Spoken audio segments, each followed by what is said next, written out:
السلام عليكم ورحمة الله وبركاته. قبل ما نبدأ في الفيديو ما تنسوش تعملوا لايك ولا اشتراك في القناة وتفعيل زر الجرس. الفنانة لمياء الأمير وزوجها وأولادها كم مرة تزوجت؟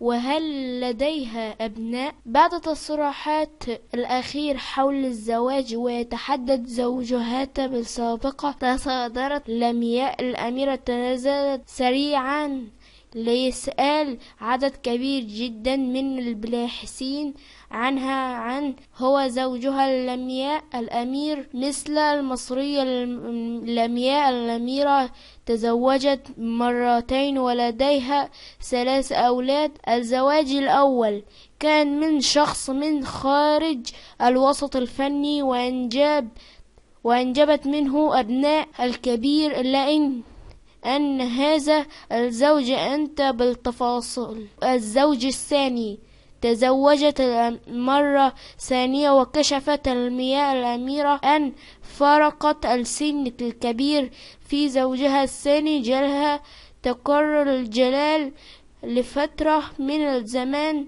مشيرة إلى أنها لم تكن سعيدة في هذا التجربة. أيضا لديها 3 أولاد، وقد صرحت في حدة علاقات إنها تغرضت لديها أولادها الفترة الطويلة، مما أثر على مسيرتها الفنية. سطع اسم لمياء الأمير في اسمها الدراما المصرية منذ مطلع الثمانينات، حين خرجت من بوابة المسرح عالم الفن بخطوط ثابتة وموهبة متوجهة سرعا، ما جعلتها واحدة من أكثر الجمهور حضروها على الشاشة الصغيرة طوال عقود. ولدت الفنانة في 27 يوليو 1957 بالقاهرة، وفي سن مكبر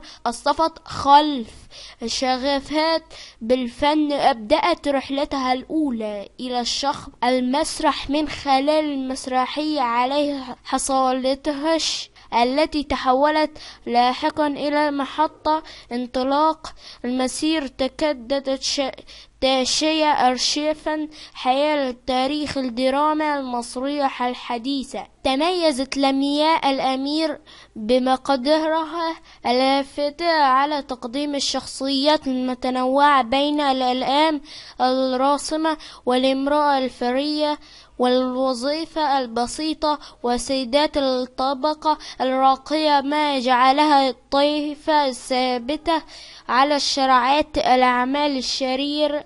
من خلال حضورها هادئ لكنها قوية، استطاعت أن تحرز مكانها خاصا في جواد المشاهد، وإن تصبح من أهم مثلثات الصف الثاني الأواتي، يحملا عن المشاهد الثقافي والإسكابينية صادقا وعماق. وخلال ما يقرب من 4 عقود شاركت لمياء في أكثر من 136 عمليا ما بين الدراما التلفزيونية والسينمائية والمسرحية.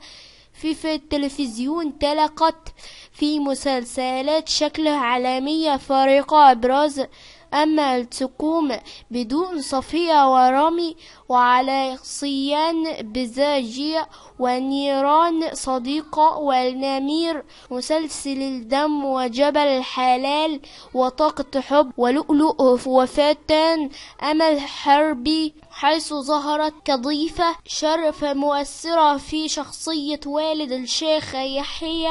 كما حضرت في أعمال تجميعية شهرت مثل عيار التجاز بدور بالكاميان ومالكة في النفي وريوكا وطراز ثالث وعرفون وضع اشتباك وغيرها من الأعمال التي شكلت حضور متواصل على الشاشات خلال المسؤول رمضان منذ ساعات. وفي سينما تركت بصماتها في الأفلام مثل الحيف ماما عادل إمام ولا كيف وعده بوطن أو مرة مطلقة للنص وإسعالات إلى جانب المشقات آخر امتاد. منذ منتصف الثمانينات وحتى الفنية تميزت اللمياء الأمير أيضا بحضور للآفات في السهرة التلفزيونية التي كانت أحد أبرز أشكال الدراما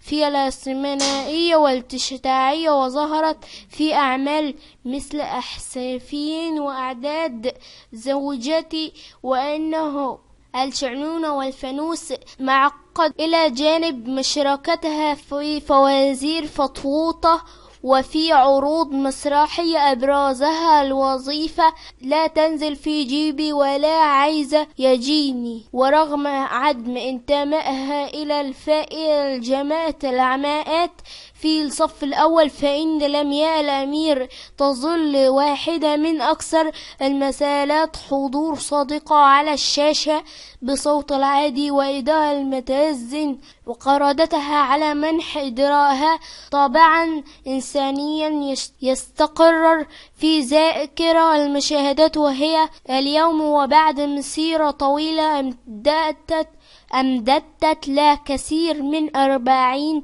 عاما تعد جائز لا يمحي من تاريخ الدراما المصرية واحدة من الوجود التي شكلت جيل كامل محب الفن.